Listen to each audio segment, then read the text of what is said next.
can get better results, and then you can get better results from that, right? So um let's move on. So let's start with why prompt engineering matters, right? Let's start with prompting. So prompting is the process of providing specific instructions to large language models and generative AI tools to receive new information or achieve a desired outcome or task. There's a reason why you are prompting. There's a reason why you are sending that message to the AI. It's because you want to receive something back. The same normal general computer inputs, outputs. If you give AI rubbish, AI will give you rubbish. So prompting is the process of providing specific instructions. So you need to be specific enough for you to get a very detailed result on what you want. So AI models like ChatGPT, Gemini, DeepSeek, Claude AI, and Grok. I know some people just think AI is what you see on your WhatsApp. The only meta AI. There are a lot of AI and they do different things. So you need to explore and say, okay, which one works best for you. So these are incredibly powerful, but the quality of their outputs depends largely on the quality of your prompts. Just as I said, the quality, what you tell the AI is how the AI will respond back to you. So just like a good teacher needs clear instructions to help students succeed, AI needs well-structured prompts to deliver its best works. So why does it matter in schools? So AI automates routine tasks, personalizes learning, supports differentiated instruction. So there are a lot of things that as a teacher, you know that you can optimize better. There are a lot of aspects, you know that okay, this takes a lot of my time. This time that I'm supposed to use to be impacting knowledge, but these are routine things that I have to do. So there are ways you can use AI to automate tasks like that, and you just stand as the boss. You use AI like your assistant, and he or she is doing the work. Once it does that, you review, you give feedback, and you get something good.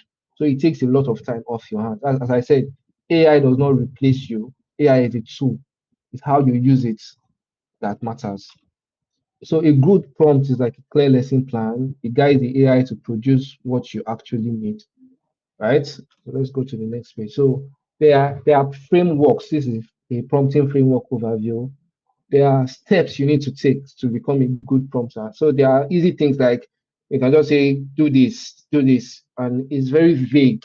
AI has a lot of knowledge and access to knowledge that if you give it a very vague prompt or a very vague input, it returns very vague answers to you because that's what you asked for. So the more context and the more um, direct you are with the question and the more context you give it, right, the more information you give that AI to go on, the better it can respond to you. So you set the stage context. So context is very important in AI prompting. So in terms of context, I'm saying tell the AI to behave like this. You are setting that AI and putting the AI in the frame of work that you need it to be. And AI can be anything. An AI can be a doctor, can be a teacher, can be an engineer because of the question you're asking. But if you specifically tell that AI, okay, imagine you are this person. Imagine you are a lawyer. That gives the AI a frame of mind, a not mind, but like a very good context or a very good starting point. Okay, this is what I am. So I have to think in this direction. But you just saying do this is very vague. So setting the stage context is a very important aspect of it. So you now define the task. Okay, so imagine you are this person. I want you to do this. So these are layers that you need to put on each other, right? Imagine you are a level 5 or a grade 5 school teacher in a Nigerian primary school. I now need you. So now you've put the AI in your own frame of mind. He or she is thinking like a grade 5 teacher. Okay, now do this. So you are very specific in what you want to do. So the second part is to define the task and then you specify the output format. So you've told it what to do. So it still helps to tell the AI to okay, give me the answers, give me the response in this format. This is how I need it. So the more direct you are, the better the AI will perform. So now we've been able to say, okay, think like this person, do this task like this person, and give me back the outputs. this is the way I want it returned back to me, right? So that is the general prompting framework. This is very this is fundamental. But if you can understand this, then you can prompt AI anyhow you want to.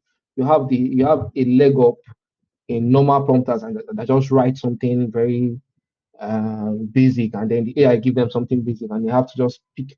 So I would even go as far as suggesting don't pick the first response AI gives you. It can always be better. You can always ask AI again, okay, do this, do this, do this. Always check the response. Some people just use AI as fast work, and once you get, just copy and paste and no. So you need to take a look at the response. Okay, what am I doing wrong? How can I prompt it better to get a better response from this AI? Right, going to the next page. So let's take all these things one by one. So setting the stage, context, as I explained, you need to tell the AI who it's talking to and audience details. So you need to specify the expertise level. You need to tell the AI, this are you this, you are this, you are this, think like this. So this is an example. You see, you're a high school physics teacher covering Newton's law for 11th graders. So if you just tell the AI without using this, if you just tell the AI, write a lesson note on Newton's law, the AI does not know what level he or she is talking to. The AI can bring results for people that are in the master's level, or people that are in high school level. And you might be okay. You need something simplified for 11th graders, or for primary school, primary five children, and you want to find a way to make it as basic enough for them. So if you don't give AI that context, that okay, think like this person, you see that there are a lot of different ways that the AI can spiral and bring in answers from anywhere, because you're not direct enough, you are not specific enough, right? So this is a very good example. You are a high school physics teacher covering Newton's law for 11th graders. So the AI will actually take all these things into consideration. Okay, before I start, I need to think in this way. I am a high school physics teacher. So he knows that, okay, anything I'm bringing back should be related to physics, it should be related to high school. It should be related in covering Newton's law for 11th graders. So you can see how just this one sentence has elevated the kind of response, because you've put the AI in the frame of mind that it needs to be in, right? So let's go to the next one. Define the task. So I say you set the stage, you define the task, and then you specify the kind of response you want. So for the action, state exactly what you want, include requirements and steps. Here's an example. Outline a step-by-step experiment to demonstrate conservation of momentum, including materials, list, and data recording table. So you can see how specific this is. You need to know what you want. Don't fully leave it up to the AI to think for you, right? You have a step-by-step experiment to demonstrate conservation of momentum. That's the topic, but you need to be step by step. It should not just be one full note, right? Including materials list and data recording table. So this is a very broad, is not broad or vague, it's very direct. The AI, because AI reads step by one, it takes all the characters um, um, into consideration, and then uses context and his own mind to try to figure out what you mean before it returns. So defining the task needs to be something exact and okay, this is what I want. You are narrowing down exactly where you're going to. So the AI can okay think this and this and this. Okay, this is what the person wants. Right. To the next one, specify the output. So once you tell someone to do something for you, you can go a full way. So, okay, this is how I want it done. This is how I want you to return this query to me. So I've asked you to do this, but this is how I want the results. You might say, okay, turn it to a PDF. You can say do it on a spreadsheet. Anyhow that works better for you to consume that data, you can tell AI. So you can see this, provide a lesson plan, outline with sections, objectives, material, procedure, assessment, duration, under 300 words, bullet points. This is a lot, but you can see how the AI will actually take into consideration. If you just say, provide a lesson plan on Newton's law, you don't know what is coming back. The AI, you are leaving the AI to decide what is coming back to you. It might be good, it might be bad. you really don't know, right? But if you are direct enough, okay, these are the sections you want, a lesson plan outline. So it takes into consideration, okay, this is an outline first. Okay, with sections, objectives. Okay, this is a section I need to work on. Materials, I need to talk about the materials. Procedure, I need to assessment, I need to put some questions after that. Duration, and under 300 words, you are giving the AI a limit, right? Okay, this is how I need to do all these things in 300 words. Bullet point is a format that I can return these things to you. So he knows that, okay, I need to put the objectives in a bullet point, materials in a bullet point, procedures, assessments, and the rest. So you can define the structure, you can define the length, you can define the tone. So you can even say, you can go as far as saying, make it very casual and easy to understand, right? So the AI knows that, okay, or you can make it entry level or elementary level, so that, okay, you know that, okay, the kind of vocabulary that the AI will use will be well suited to the kind of audience that you want this to work with, right? So at this point, I just think, let me just I don't know if everybody has been hearing me. I just want to reiterate. So okay, can you still hear me?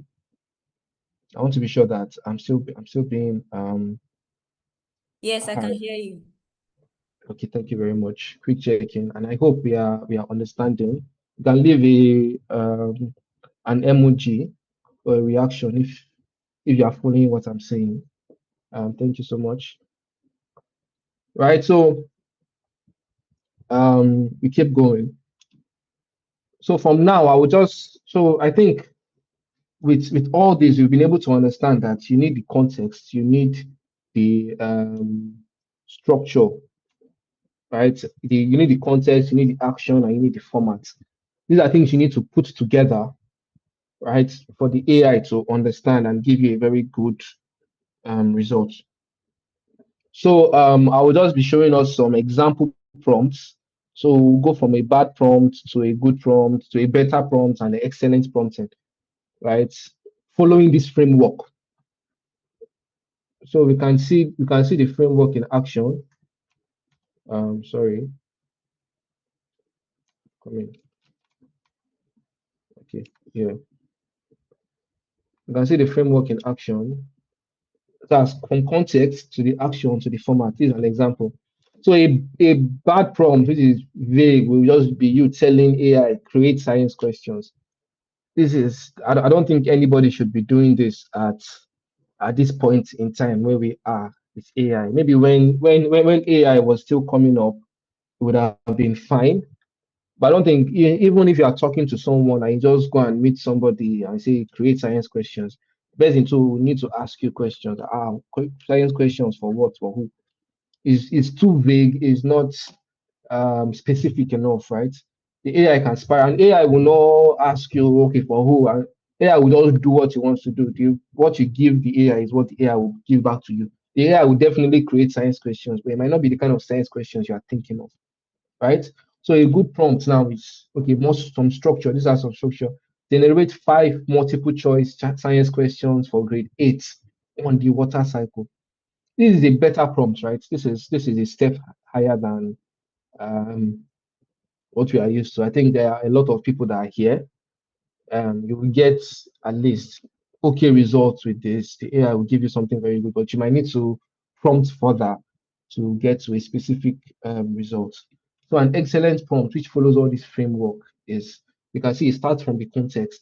You are a grade 8 science teacher designing a 20-minute quiz aligned with NGSS standards. So you can say, okay, aligned with YX. If it's for junior, maybe GSS3 students, you can say with Nigerian junior YX standard or junior NECO standards, right? Create 5 multiple choice. So this is the action. So we've gone to the context. You are a grade 8 science teacher. We're giving the AI a context. Create 5 multiple choice questions on the water cycle. That's the action. That's what it needs to do. And then the format which you want this returned back to you, right, is now presented in a table with columns: question, options A to D, correct answer, explanation, tone, clear and supportive. So you can see that if I'm to put this prompt into an AI, I will get something very specific to my use case. It's not just something in the good prompts, it's good, but it's not perfect. Five multiple choice science questions. You don't know how the AI will bring that will return the science questions. It can just give you the science question without the answers. Just give it, you understand? You now have to start, okay, add answers to it. Okay, do this and this. And then you now see that you've prompted like five different times before you can even get close to what you want to. But at this point, so you've given the AI context, you're a grade eight. He knows that, okay, anything I'm doing now, I need to keep in mind that I'm a grade eight. He has carried that, kept it in a box. Designing a 20-minute quiz. Okay, NGSS standard, maybe junior YX standard. Okay, I need to know that whatever I'm doing is for this specific grade of schooling. Create five multiple choice questions. Okay, I'm doing multiple choice, and it's five. On the water cycle, okay, presented in a table. Anything I'm returning to this user should be in a table with these columns: question, options, A to D. You will now, okay, I'll do another column with the correct answer. I'll do another column with the explanation. Okay, why is this the correct? So when you set this test for your students and they are done, you can now maybe you use a testing software and the rest. And once they answer it, you can see, okay, you got this right, you got this right. Why did I get this wrong? You can see an explanation of that. Tone, you can even do a tone. So the kind of explanation, if you want, okay, this is why, the kind of tone you want to give back to your students, you can still set that up, right? So let's go to the next one. This is another example, right? A bad prompt is write a lesson note. I know that a lot of us teachers, right, use AI to write lesson notes, but after that, you will still now bring it to your own listen and start and kind of virtually rewrite everything again. So I'm trying to keep to time and kind of rewrite everything again. So you just say write a lesson note. This is very vague, missing context, action, detail, everything, right? A good prompt is okay, create a lesson note on photosynthesis for junior secondary school students. This is good, this will give you something. This will give you something very good, but it's not still there. You might still need to prompt three or four more times, right? To get to exactly what you need to what you are looking for.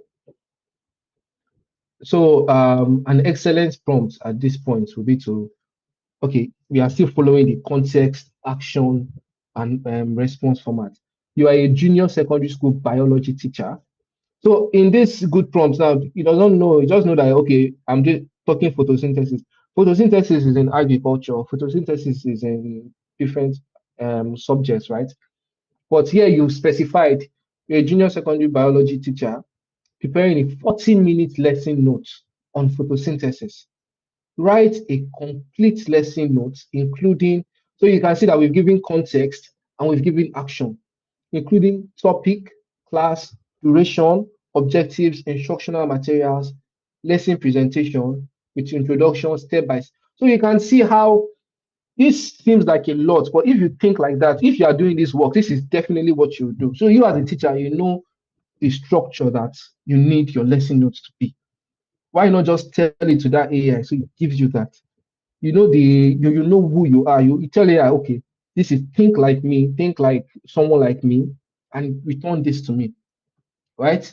You can see with introduction, step-by-step explanation, student activities. If you want to put some fun there, you can say even add some biology jokes to light up, things like that. The more context, the more information you give to AI, the better its response to you, right? Evaluation and conclusion. Keep it structured and under 500 words in a formal tone. So you can go as far as saying, okay, in a playful tone, if you know that, okay, your students like, if you put in a playful tone with a few jokes here and there, AI will give you that. And you can spice up your teaching, right? So I hope we understand that. We understand how to give context, action, and then we specify how we want the response. If you can keep those three things in mind when you are creating your prompts, it will make life way easier for you when you are using AI. AI will not stress you too much. You'll be able to use AI more than the average person, right? As I said before, AI is a tool. It's how you use it that matters. There are people that use AI and that adopted this technology very fast, and they were able to grow with it, and they are doing big things with AI. And there are some that just they still think AI is for writing notes or for drafting emails, and that's all AI can do, or for creating a picture, right? But the more prompts you give it, the better your prompting skills, the better response. And then you can, what have been taking hours to do, you can do that in minutes. So these are some tips and tricks that I might want to leave you with, right? Goal assignment. So as I said, context is very important. You are giving this AI a role. You are giving it, okay, this is the direction I want you to think in.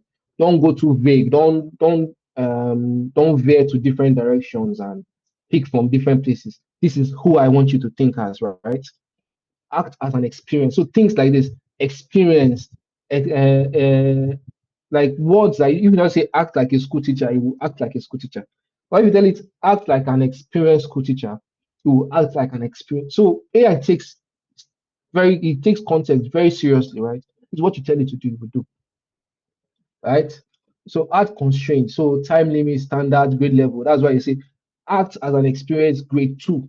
You've given it constraints. So it will not think like a grade three, grade four, GSS 5, or be SS1, SS2, university student, because you've given it that constraint. Okay, this is what I need you to act as, right?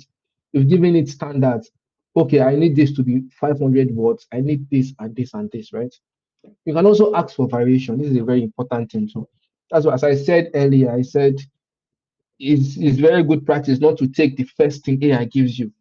Once it gives you, reprompt it again or tweak your prompt a bit and get something else. So I can compare, right? Okay, you can say make this better. Okay, this and this. Read it. Read what AI. Don't just copy and paste it somewhere. Read what AI gives you. Okay, this is missing this and this and this. Okay. Or you can even ask for two variations at that. Like what I do when I'm designing, I'll say, give me suggestions. I can say, give me 20 to 30 suggestions. And AI will give me that. I'll read through them. If it's still not there, I ask for more. Right? AI is here for you. AI will not get tired, right? Iterate, refine prompts, as I said. You've asked the first prompt, it's not there. Okay, refine that prompt. Look at the prompt. Okay, what am I missing? What is here? What is here? I know this sounds a bit technical, but it's really not. It's very straightforward. It's just like you talking to someone, and if you've not gotten what you want, you talk to the person again, right? Give references, add a photo document. If you have a lesson note that you've written before and you want AI to replicate the format you use, you can upload that document. And you say, okay, follow this format that is on this document. And so you are giving AI clear instructions. If the AI says that, okay, you put topic first, you put objectives next, you put summary next, AI will follow what you give it. If you have a picture of the reproductive system, you can give it, okay, use this picture based on this picture. Maybe you don't want to label every single part of it or the single part of the respiratory system, but you have a picture that is very elementary for younger school. You say, okay, use this as a reference to create your lesson notes, right? Separate your prompts. So there are things like instead of just loading AI without spaces, you can still use bullet points. You can give it steps. Okay, first step, do this, then do this, then do this, then do this. AI will read all these things and will follow it exactly how you want, right? So next, troubleshooting. So there are times that AI will not give you what you want. It's very common. AI is still a machine at the end of the day. Does not have human feelings. It will not take over the world, right? But there are times that okay, once AI gives you something, for me, we are all still smarter than AI because without us, AI cannot really do anything at this point. All right. So if AI responses are missing the mark, you can add more specific context. So be more if you say, okay, I've done this. Oh, okay, you need to go back and refine your prompt. Okay, what am I missing? Maybe the context is not enough. Maybe I said act as a school teacher, but I didn't tell him which class or which country, because you can say act like a grade 11 school teacher and it will take the maybe US curriculum. But if you put Nigerian good, you get the more well, I don't know. Can you hear me? Can you all hear me? Okay, Chi, can you hear me? Yes, I can. Okay, okay. I just saw a pop-up that to close browsers. That's why I need to check. All right, so I'll proceed. So you give the more context you give it, the better, right? What's next? Break the request into smaller sequential prompts, which I explained. Break it, do this, then do this, then do this, and AI will follow it exactly how you specified. Provide examples of desired outputs, as I mentioned. Put the picture, put the PDF that you have, right? Or even put images of the age of the child. You put the age of the child. Okay, this is for students within 7 to 9 years old. He knows that okay, I need to do elementary enough for this, right? Ask for revisions or variations. Ask AI, keep asking AI, continue asking AI till you get what you want. It's not running away, right? So I think with this is just to give a fundamental level. So when we are going into the next, when we are using AI, we'll know that okay, this is something that is made to help, right? People that are using, as I said, AI will know as people is a very a very popular phrase in the AI community, and they say AI will not take your job, but people that use AI will take your job, right? This is AI is here to stay. We need to adopt it. We need to adopt it as fast as possible and grow with it so that we won't get left behind, right? AI is not something that is here for you to be lazy. No, it's something to make your work better, to make you work more efficiently and faster at this point, right? So I think thank you. I think that's what I have for us today. Thank you so much for your time, for your listening ears. I don't know. I would hand this over back to Ogechi at this point to proceed with this. Thank you so much. All right. Thank you so much, Mr. David, for that eye-opening and amazing section. Please let's all appreciate David by reacting. Thank you so much. I really learned so many tips on AI and prompting from your section. It was really practical and insightful. So whenever I want to AI to give me responses, I now know how to differentiate bad prompting, good prompting, and even making an excellent prompt. So it's Q&A time. So please, if we have questions for Mr. David, we can unmute our mic and speak.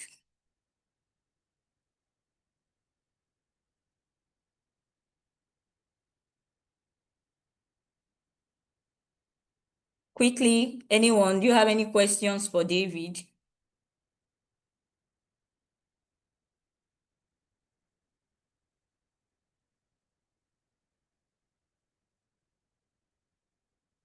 All right, I think we have someone. You can go on, please.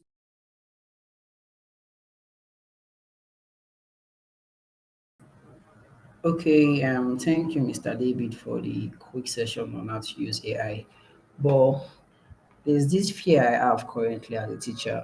I've been having this fear of AI coming to take my job. Since from everything you described, AI can basically do my job the way I am doing it like this, you understand? So if AI can set questions, write notes, and do all these things, then please, why should I not be afraid of AI? Tell me why I will not be afraid that AI is going to take my job next month. From everything you've said currently, my job is at risk. So how can I ensure that AI is not yet to take my job, apart from the fact that it can be a useful tool? All right. Quickly, thank you so much for that question. So you remember, as I said earlier, I said AI on its own cannot take your job. Or will take your job are other teachers that use AI that can efficiently use AI very well. Right. So at this point, you don't need to be scared of AI. You need to Hello, embrace. Mr. David. If you are speaking, we can't hear you. Wow. Okay. How about now? Can you hear me now?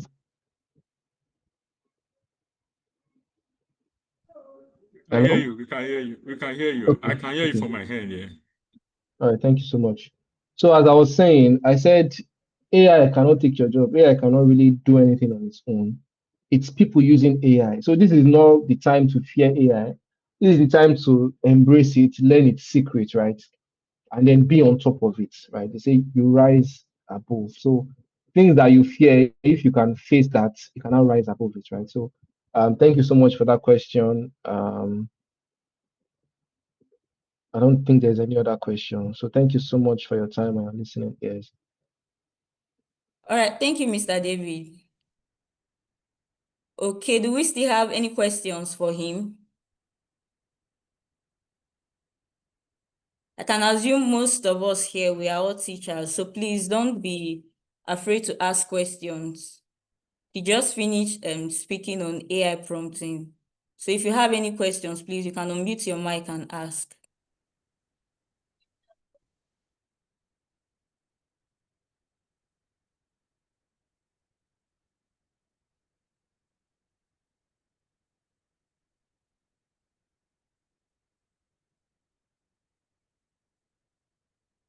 Okay. All right, so we don't waste much time. Before we move on to our next speaker, we have a short video here that we would like to show everyone about GreenBii, what GreenBii does. So please, let's just watch this video for 2 to 3 minutes before the next speaker comes up. Thank you.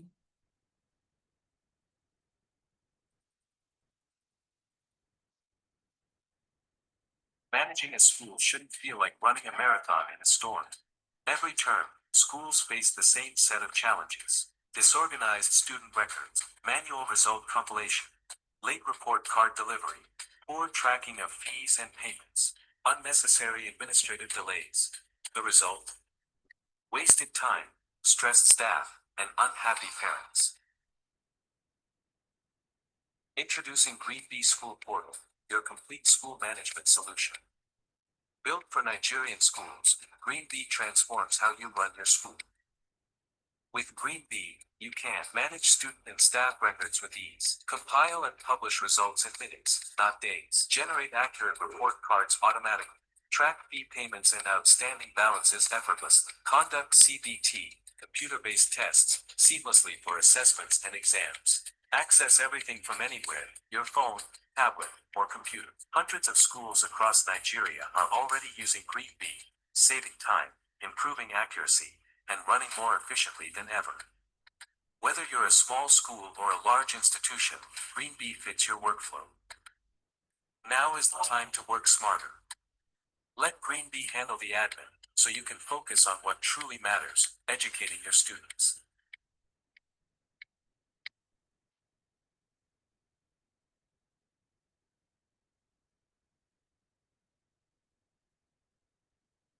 All right, welcome back once again. Hope you enjoyed that short video and also learned one or two information about one of the services GreenBii offers for education education institutions. So moving on to our next speaker. Next up is Mrs. Okore Nnenna, the COO of SMER Foundation, an experienced education consultant and leader. So she will be taking us through the main topic for today, AI in classroom. So Mrs. Nnenna, the floor is yours. Thank you. Good evening, everyone. Hello, my dear educators. Thank you for coming in. I really enjoyed David's session. He was trying to turn all of you into AI prompt engineers, and it was amazing to see everyone listening and participating. So this class is going to be a bit more practical. I'll just show a few of my slides in 5 minutes. I'll rush through, and then we'll do some practical work just to give us an idea of how you can apply AI in your classroom. Just to give a brief background about who I am, I've been a classroom teacher, so I'm not talking from the perspective of a tech person, just just being a tech person. I've been a classroom teacher, I've been a school administrator, and I have also worked on several AI projects in EdTech. So I understand where the fear is coming from when people say AI is taking your job. Well, I would say AI has propelled me as an educator because I chose not to just be an ordinary educator. I chose to leverage on the trends and the technological trends happening around me to boost my capacity as an educator. So I don't want you to be afraid. I want you to see this as an opportunity to grow your potential and your personal branding as an educator. And so I'll just quickly share my screen and then just let me know if you can see my screen.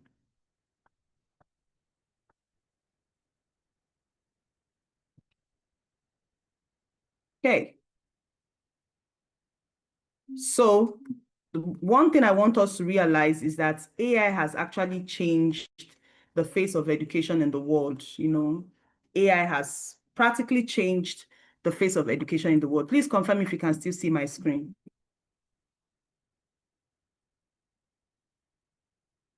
Can everyone see my screen? Yes, I can.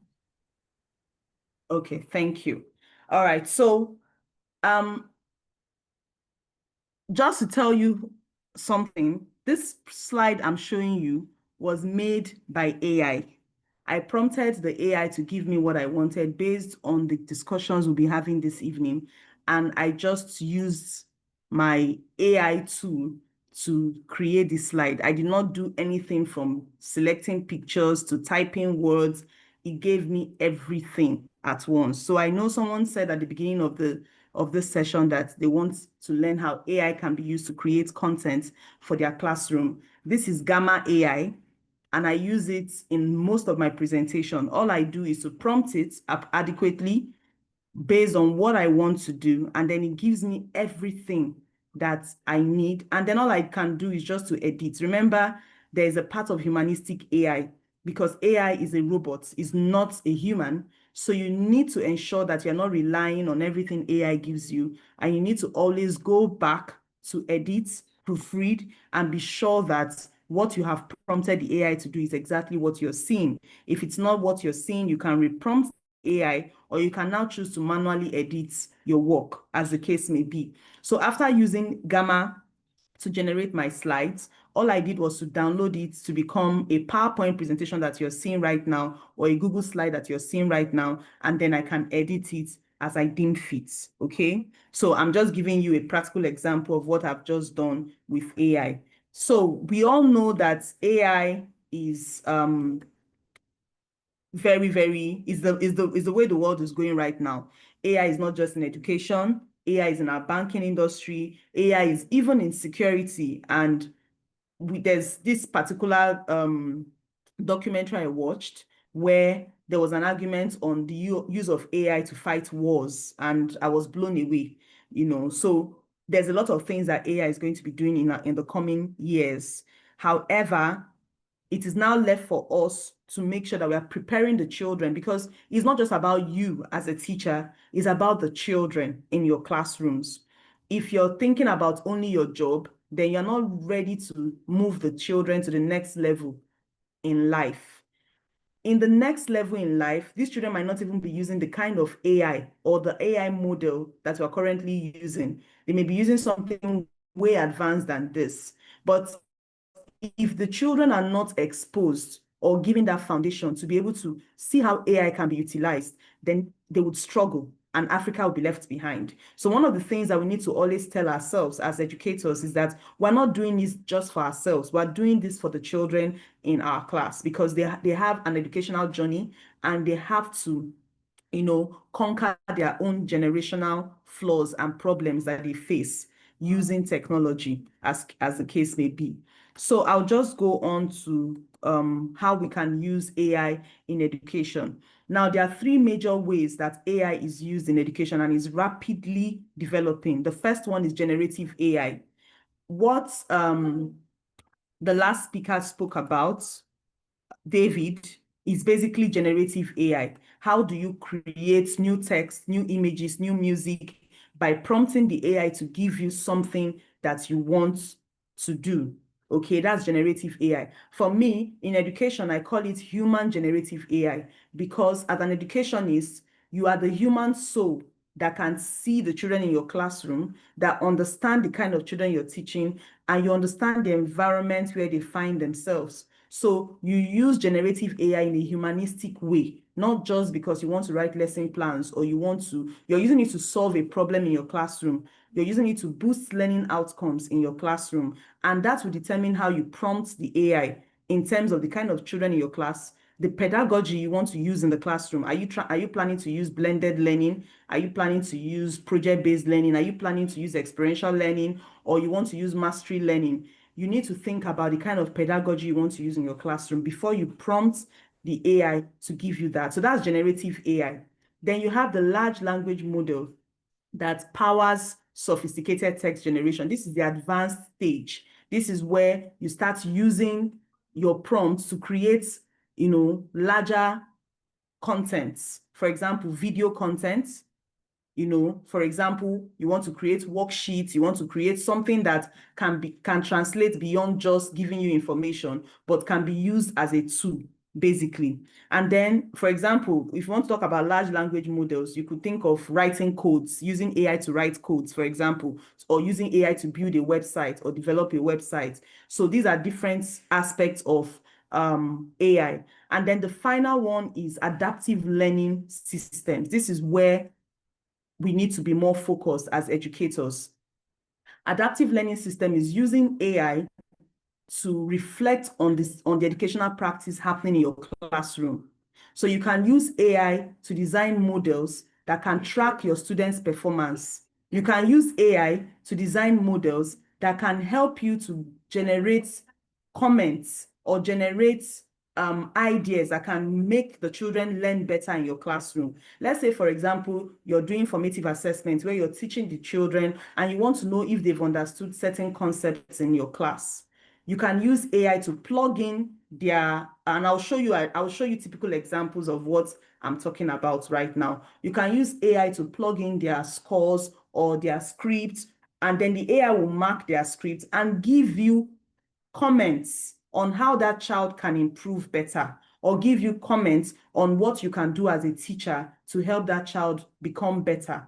So the AI can do personalized learning by giving the students their feedback immediately, and can also help you as a teacher to know the areas that you need to focus on. Because sometimes, let's be very honest, as teachers, we get so carried away with so many things happening around us. If it's not your head teacher calling you for a stand-up meeting, it's somebody else. And if you're not careful, the years and the months go by or the weeks go by in a term, and you may have forgotten that child struggling in your class. But if you plug in AI into your assessments, or you plug in AI into your metrics for assessments, it will quickly give you notification that there's a child struggling in a particular topic in your class. And that's what we call adaptive learning systems. So you have moved from text generation or prompt engineering to large language models, and then the higher level as an educator that you need to now move into is the adaptive learning systems. And once you get to that level as an educator, you are already a top-notch AI prompt engineer, as the case may be. And there are so many AI models now that are being used, and majority of them rely on the ChatGPT model. Okay, there's ChatGPT, there's Google Gemini, there's Stable Diffusion. You need to see what Google is doing with AI at the moment. I created a video recently and I was wowed, using the Google AI video maker. And then there's Stable Diffusion. There's so many things that you can put into the educational context as you use AI in your classroom. So let me go straight to how you can use AI in your classroom. I've mentioned some of them, but I'll just list them. Personalized learning. I talked about adaptive learning, where you adapt your lessons to suit each child's needs. That's why I call it humanistic generative AI. You're not just doing general prompting. You are looking at the children in your class and plugging in their information on your own AI dashboard to give you what is necessary for each child and what kind of pedagogy that you can use to meet the needs of each child in your class. And then there's automated assessment. I've explained what that is. Grading and handling administrative tasks. so that you can have more time to really help that child who is struggling in your class. And then AI also helps in classroom management. It helps in classroom management. In the robotics center that I just jointly opened, some of the students built a model on noise meter, how AI can be used to calculate noise happening in your classroom. These are examples of adaptive learning that AI does for you as a teacher. And then that's classroom management. And then there's also assistive technology where it is helping you with children that have special needs. I have a friend of mine in America, Coretta Martins, who has developed something called IEP and Me. It's an AI tool that helps you to track the special needs children in your classroom, and that also helps you to track their performance and track their milestones, if they are meeting their milestones as at when they're supposed to. So AI can be used to do so many things in education, not just writing lesson plans. Writing lesson plan is the basic thing that AI does, but then there are so many things you can use to plug in AI into what you do. And I'm very sure GreenBii is also thinking along this line to see how AI can be plugged in school management processes as well. So the benefits of AI in education, it gives you instant feedback, it enhances content for you, just like what I'm doing right now, and then gives you tailored learning. But there are some challenges that we need to look out for in using the AI. You need to think of academic integrity. I hear a lot of teachers and professors saying when they give children assignments, they go home and they use AI to write their assignments. It's because we as teachers are not creative with our assignments anymore. I'll give us an example of how we can now be creative with our assignments, and it will help us to make sure that the children do not make noise or do not take notes of, make noise and how do I put it, make noise that they've done an assignment when actually they haven't even done the assignments with their brains. There are other adaptive ways or creative ways to give assignments right now. If you give a child an assignment, especially in the secondary school or in that teenagers, basically, if you give them assignments and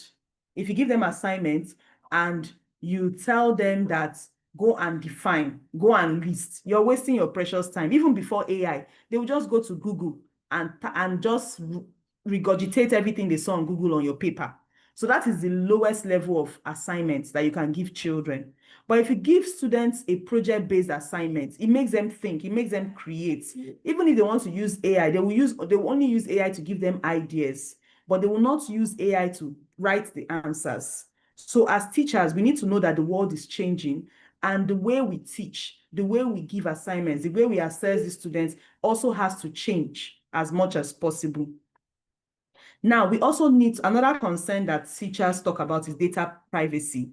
Okay, that student information security at risk with data collection. For example, you want to impute the data of your students and you want AI to enhance the data interpretation. There's this fear of data privacy. But the thing is that whatever you're giving AI, for me, what I do sometimes is to remove the name of the students, make them anonymous just in case. But then you can also have what we call a consent from the parents of the children that you're going to be using AI to do a lot of things and plug it into technology, and then you gain their consent to be able to do this. So you need to look at the data privacy laws of your country or of your states and see how you can apply this in your work as much as possible.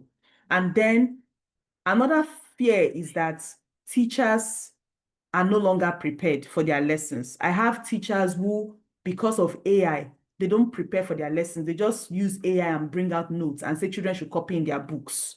Or that's another fear that a lot of school owners and administrators have about AI. But like I said, AI should make your work easier, but it shouldn't take your work. As a responsible teacher, teachers should be taught the AI ethics of using AI in the classroom. And it is the work of the supervisors to ensure that the teachers are meeting up with their timelines and their deadlines in terms of lesson planning and preparation.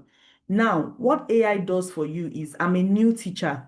I have never, okay, maybe I'm a chemistry teacher and I'm trying to find out how to teach titration, which might be a very hefty concept for me to understand or for students to even understand. and I want to use AI to give me ideas on how to teach it, I can plug in that topic and say, using the project-based learning, give me a lesson plan that can help me teach my students in grade 10 titration with practicals and experimentation. Now, the AI has given you a mind map or giving you an idea on how to do that. It is now left for you as a teacher to be responsible enough to look at the materials that AI has suggested and get those materials ready to do in your class. It is not on the morning of your lesson that you say, there's AI, within 2 minutes to give me lesson plan, and you just start, AI has given you a lesson plan. That is very irresponsible. So this is one of the challenges that some school owners and administrators say that they have seen from the use of AI in the classroom. But like I said, you need to put your monitoring methodology and every other thing that you need to put in place to ensure that your teachers are not abusing the use of AI. Another thing is human connection. There's this feeling that AI, I know Pascal asked that question and I felt like, oh my God, that's my slide. There's this fear that AI will take away the human connection in the classroom. But I say AI will enhance the human connection in your classroom. It doesn't take it away. You know why? When there was no AI and we're doing a lot of things traditionally, most times the students will end up waiting for the teacher to be marking, writing notes, doing different things, and the teacher starts flaring up because they are tired and exhausted. But imagine a situation whereby you have used AI to plan your lessons, you have used AI to generate your content, and you're just relaxed and ready for the classroom. You will have more time for face-to-face engagement with your students, because at that point, you are now practicalizing, you are now delivering the lesson as much as possible. So as far as I'm concerned, AI is supposed to enhance human connection and not take away human connection. That is the truth of AI. So I'm just going to give us some ideas on how we can have practical AI classroom activities. So instead of telling children to go home and write an article on drug abuse, and then they go on AI and start saying, give me an article on drug abuse, and they just copy and paste in their notes. Why not tell students to do a debate with AI? You could tell your students that sit in front of an AI and debate with the AI on a particular topic. So the AI might be on the opposing side, and then the student is putting in their viewpoint and the AI is responding immediately. And you tell them to record their session with the AI. They can share screen on Zoom and record their session debating with the AI. That's one way of teaching children having a practical experience with AI instead of telling them to copy and paste. And then another thing that they can do, if they're doing creative writing or in English language, for example, they can ask AI to give them prompts, okay, on certain topics. And then from there, that can serve as a guide to make AI their collaborative writing partner. And then they can also do mock interviews with AI, all right? Maybe career paths or something else that they want to do with AI. They can use it to give AI specific prompts, because you're also raising these children who will be in the workplaces and who will have to use AI to infuse into their workspace as well. And then you can also use AI to create interactive gamified learning experiences for your students. A typical example is quizzes, and I'll show you an example of how quizzes, now known as Wayground, you can use AI to develop learning experiences.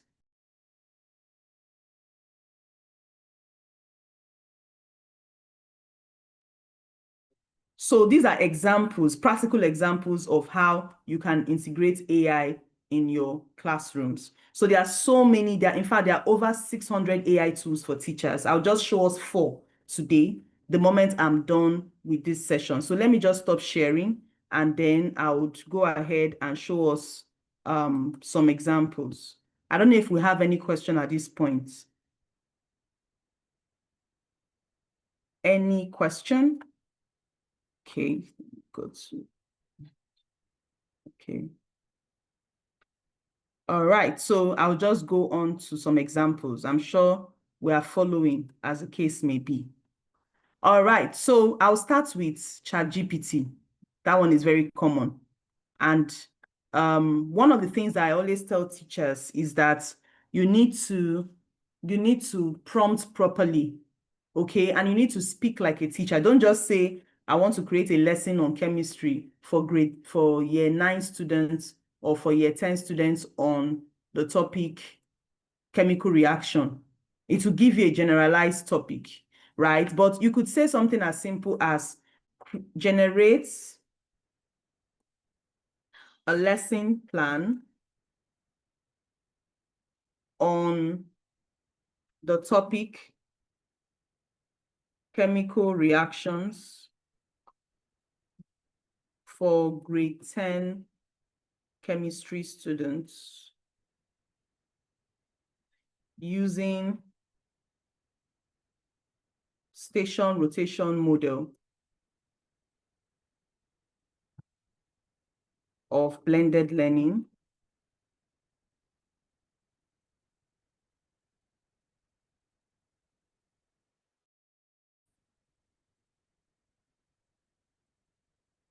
The lesson is a 45 minutes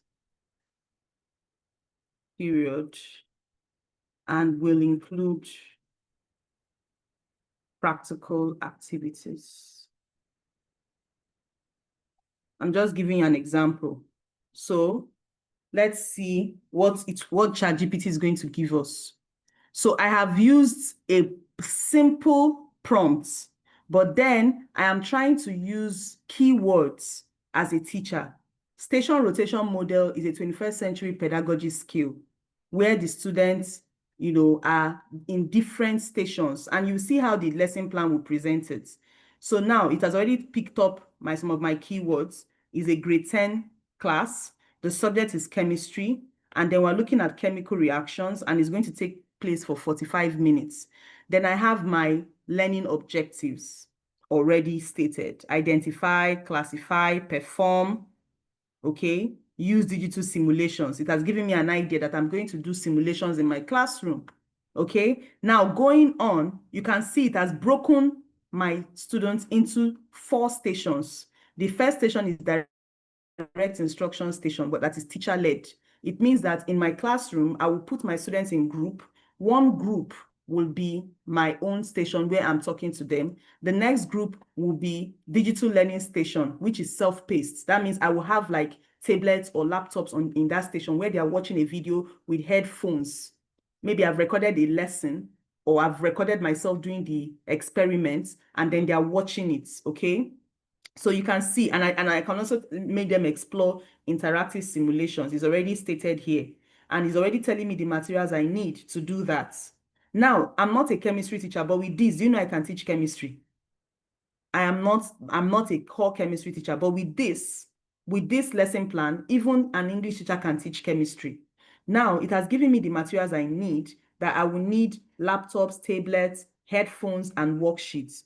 Then the third station is a labs and hands-on station. This is a practical station. So in my class as well, I will set up a mini lab where the students will do 2 to 3 quick chemical reactions and note physical changes. So with this, they will just need a worksheet to do that.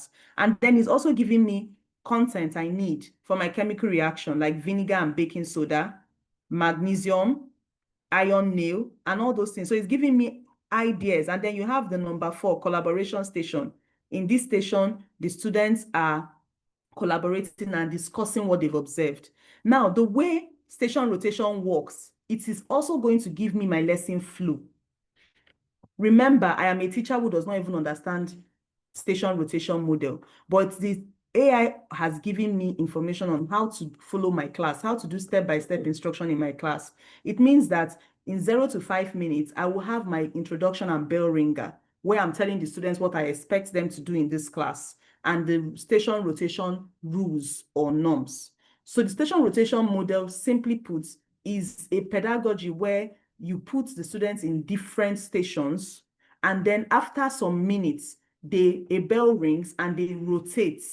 So if I'm in the teacher-led group, for example, I'm in station 1, immediately it's 10 minutes time, the bell rings, I move to station 2. The children in station 1 will move to, sorry, the children in station 2 might move to station 3. The children in station 3 will move to station 1. So it's like a rotation. So by the end of that 40 minutes, it's telling me I have 4 stations and I have 10 minutes each and 2 minutes transition time. So by the end of the 45 minutes, every child in that class would have passed through all the 4 stations. Just imagine that kind of class. It's already giving you an interactive and a vibrant class already as a teacher. Now, if you have this type of lesson plan, it makes it easier for you to plan your lessons and helps you to know what you need to put in place before your lesson starts, basically. So it has given me my assessments and then differentiation strategies as well. I didn't even ask you for differentiation strategies, but maybe because of the way I put the prompt, it is guessing that I will have some learners in my classroom that might need help. And it's already telling me what I need to do to help such people. And then it's also giving me safety considerations that I should make sure the students come to class wearing their goggles and gloves because of the chemicals. Okay? And then it's also giving me materials. So I have my lesson plan already. So you have to prompt it with the keywords according to how you want your lesson to go. And then it gives you that lesson as you want it to be. Now, I wanted to also introduce us to a very beautiful prompt, a very beautiful tool that I usually use. And this is called QReport. I don't know if anybody has heard of QReport. Now, the beauty of AI is that a lot of educational tech companies have started infusing AI into their everyday operations.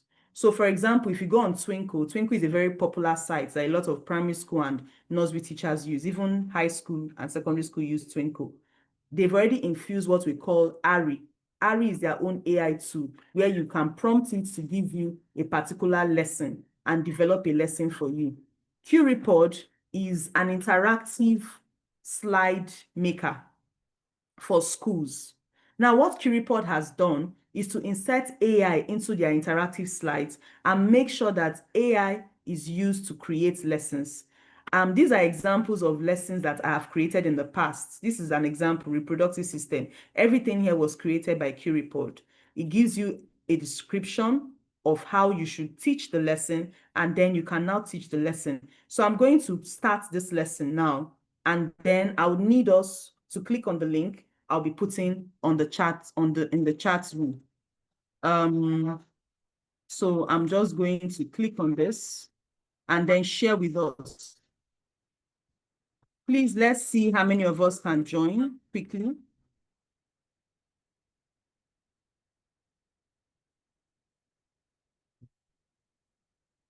So just click on the link and let's join. I'll just do this in the next 2 minutes before I round up.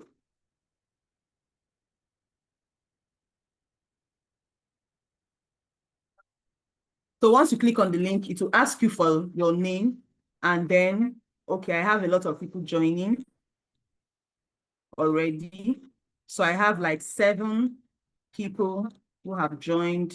Now imagine you're having a class and your students coming with their laptops or their tablets, and you just do QReport. You tell them, I want to purify the lesson, okay? I want to purify the lesson and I want you all to join. So I'll just click on start. I have 10 people now, so I'll click on start. The moment you click on start, what can you see? Can anybody unmute and tell me what they can see on their screen? Can anybody unmute? I don't want Ogechi to talk. I want one of the teachers or the educators to talk. Can anybody unmute and tell? Hello? It's Okay, happening on the big go screen. on. I can see the woman reproductive system and genetics. Okay. Yeah. Now, can you see? Okay, on your own phone, yeah, right? On your own my device. Now, can you click on slides? Exactly. Can you click on slides? Yes, I've done that.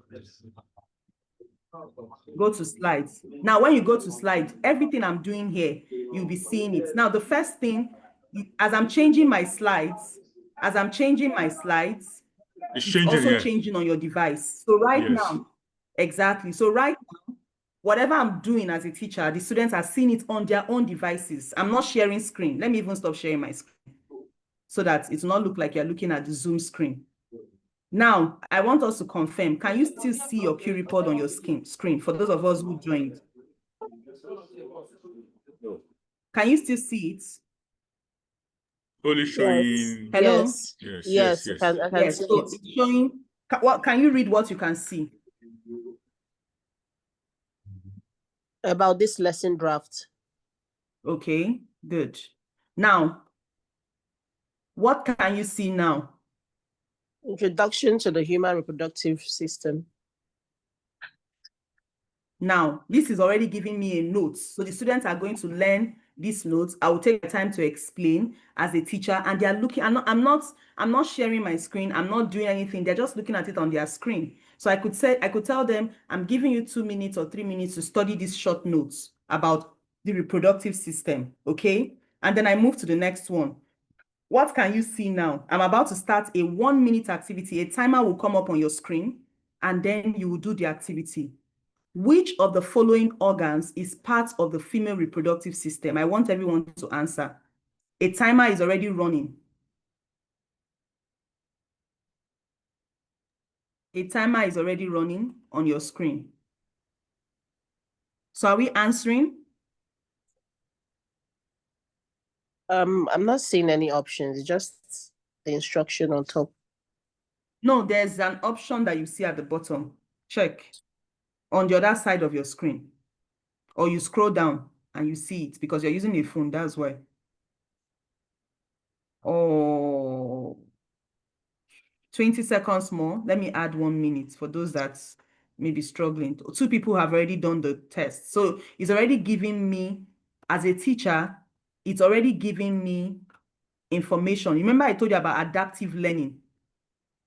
This is a typical example of how AI can be used as an adaptive learning. It's already giving me information that only 2 people have done this particular quiz or poll. It's just one question. So it's showing me that only 2 people have done it. So as a teacher, I should now start asking the students, where are you? Please do my poll. Take my poll immediately or answer the question immediately. So, and it will keep increasing and showing me that more students are answering, but I don't know, nobody's answering right now. Only 2 people have answered. So you can scroll down if you are using a phone, and then you see the question. It's because you're using a phone. If you're using a laptop, you see it on the right side you see the activity on the right side of your screen. Okay, so let's go on. I'm going to end the activity now because of time. So the moment I end the activity, it gives me feedback immediately and tells me what people answered. So it means that 2 people chose the correct answer, which is ovaries. Okay, now I'm moving to the next one. This is now giving me notes for the children to also read and learn about as far as we're concerned. I move on, I see more notes, and then another activity pops up. It says draw and label the male reproductive system. So on the student screen, they would see a whiteboard that they can now draw on. You can see, and this thing was created with AI. I did not touch anything. AI has picked my keywords and it has adapted it into activities that are interactive for the children. Okay, so I'm going to start this activity and see how many people will be part of it. So let's start drawing. Just draw anything. Okay, nobody has started. One person has started. If you're using a mobile device, you just need to scroll down and then you see the whiteboard on your screen. Okay, only one person is drawing. No, don't draw on my, you leave your Zoom. You should be on QReport, not on my own screen. I think that's the, so I'm just going to remove this now. It's on QReport, you should be drawing, not on Zoom. So I'm just going to clear this and stop sharing. 3 people have joined. So you can see how AI is already helping me in my classroom, right? As a teacher, 6 people have joined. I'm not thinking of, oh, talking. The children are now focused on the activities that I have set for them to do in the class. And then they're already learning about the reproductive system in their own way. Okay. So at this stage, you can tell them, go online, look for pictures, and then try to draw it on your own, and on like that. So I am going to end this activity now because of time. I'm so sorry. So I'll end the activity. So you can see I'm controlling your screen already. And then it says start voting. So the students can even vote. They can vote for themselves, amongst themselves, which drawing is the best. But I don't want to vote because of time. So I'm going to end the voting, and then let's see what people drew. So I'm going to share my screen again and then see what people drew. Okay. So it's coming up, ha ha ha. So the male reproductive, is this the male reproductive system? Can anybody tell me, is this the male reproductive system? Is this the male reproductive system? Nobody's answering. This is not the male reproductive system. So you can see I'm already giving feedback, right? I'm giving feedback immediately. Now, this is the male reproductive system, even though this looks funny, it looks like a hat. And then somebody drew a circle as a male reproductive. So you are giving the students information immediately, as the case may be. So I can now click on show all, and I'm seeing it as a collaboration board. I'm seeing what everyone is drawing as a collaboration board as much as possible. So that's an example of how QReport works, okay? If I keep going, it goes on and on. There are different activities. It tells me, it gives explanation of different terms that the students should learn, okay? And when you keep going on and on, by the time you are done with the lesson, the child understands everything about that particular topic, okay? And then you can even add more content as the case may be. So I'm just going to leave this here and help us to know how to integrate all these things and whatever we do. So this is just an example of how AI has done 3 things: creating content, adaptive learning, and then human generative AI. Those are the 3 things that AI has been able to do for us using QReport, for example. So thank you very much. I would like to stop here. There are so many other tools, but you have to just keep researching and learning how to use many of them, and then try to use them in your classrooms to make learning fun for your students. Thank you very much. So do we have any question?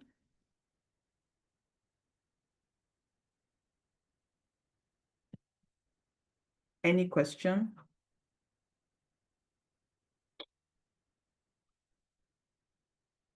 Okay.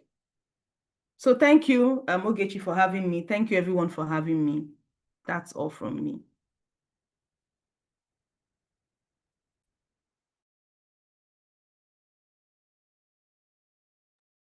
Thank you so much, Mrs. Nnenna, for that I think inspiring. Olarewaju has a question. His hand is raised. Sorry. Okay.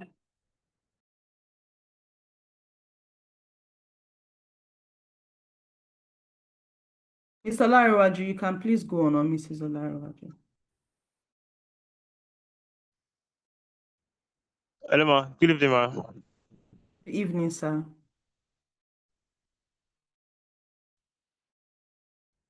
Thank you very much for this.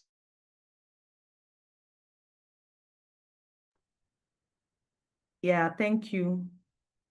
Can anyone hear me? I think his line is breaking.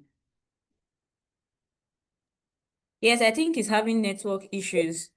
I can basically and it's like 5 major pillars of bravery. And the audio version, probably 3 minutes or 6 minutes, and it's be delivered daily over 5 days. And there will be like a reward, like tasks they have to perform, and they report back. So I'm just wondering, is there like, apart from ChatGPT, is there a way to deliver this probably digitally online with the use of AI? So that like it should be like a live reporting. Sorry, I didn't get your question. Can you repeat the question? Your line was breaking. Oh, all right, ma. The question was that there's a product I'm working on, is an audio version on bravery, and how like it's a bravery challenge, how to become brave. and it will be for little children within the age of 7 to 11 years old, or maybe younger, 6 to 11. So it will be delivered in an audio format, 3 minutes, and it's going to be for 5 days. And each one of the audio will be like will we're talking about different aspects of bravery. One will be like bravery is not being too bold, or like it is related. It's not that you can be scared and still be bold. That's one. The other one will be like helping others is bravery. So like different things for 5 days. So I'm just wondering, like this particular product type, like this digital version of his audio, is there a way it can be delivered online with the use of AI, probably in the designing, in the delivery, so that it can be like um An be interactive delivered. video. Yes, ma, exactly. So that we can have Yes, feedbacks. Maybe there'll be like XP trackers, like yes. gamify. There are so many tools you can use for this. You can even, do you know you can even use AI to develop the voice and the audio? All you just need to do is to have your scripts. You can even use AI from start to finish. You can use AI to develop scripts. You can tell, just like what you've just prompted me, and I'm already thinking like an AI chatbot that, okay, you want to develop something on bravery as a theme for the next 5 days, and then it's like a challenge for 5 days, and then you want students to do different activities each day. So I want to break the theme of bravery into 5 different sub themes, okay, for 5 days, and then I need a script that will inform the children about the challenge for that day and what they need to focus on. The script will have an introduction talking about the sub theme. For example, if I'm talking about standing up for what is right, that's bravery, it's an act of bravery. That can be a sub theme. Can you give me an introduction or a story punchline? A story punchline that can excite the children to learn about standing up for what is right, day one, right? And then can you give a short story about that? Do you understand? And then everything should be within a script that can be done within a 3 minute video or a 3 minute audio. And then you've already given AI that prompt. It gives you the script. After it gives you the script, you take that script again and then take it to an AI audio maker or an AI video maker and put it there and say, use this script to generate a voice using a child's voice, an African child's voice that would read out this script, or using 2 or 3 characters that will read out the script. If you want it animated, you can use Blender, you can use Render Forest. There are so many animation tools that have plugged in AI into what they do that will help you animate it using the voice of the children. It's a lot of work, trust me. It's not something that will just happen on the spot. But then when you have all those models in place, you can use them to generate for day 1, day 2, day 3. Then you plug it into something like Curipod or something like Nearpod, and say the children will follow it as slides. Maybe the first slide they'll watch the audio or listen to the audio, and then the second slide they are writing their feelings like a collaboration board, and then the third slide they are making their own video and submitting to show that this is what they've done. Then you as a teacher will go on that tool and see the reports for each child that has participated in that challenge. So it's an end-to-end approach, and AI is helping you along the way, each step of the way. So does that answer your question, Mr. Olariwaju? Yeah, perfectly. It does. Thank you very much, ma.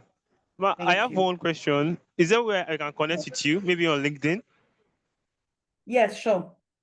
Sure. All right, ma. All right, ma. All right, ma. Thank you. Thank you very much, ma. Thank you so much. All right, thank you, everyone. I guess we have no further question. I will draw the curtain here. Thank you for having me. Good night, everyone. Good night, ma'am. Thank you very much, ma'am. All right, thank you so much, Mrs. Nnenna, for that practical section. I have learned a lot, even though I'm not a teacher. But I think most of us here would have learned something on how to increase our physical engagement with our students, irregardless of using AI in our classroom. So I think we are way past the scheduled time. So as a wrap up, I want to thank all our attendees for joining us tonight. A special thank you to our speakers, Mr. David, and also Mrs. Nnenna. And lastly, before we all leave, I'd want to share our contact information.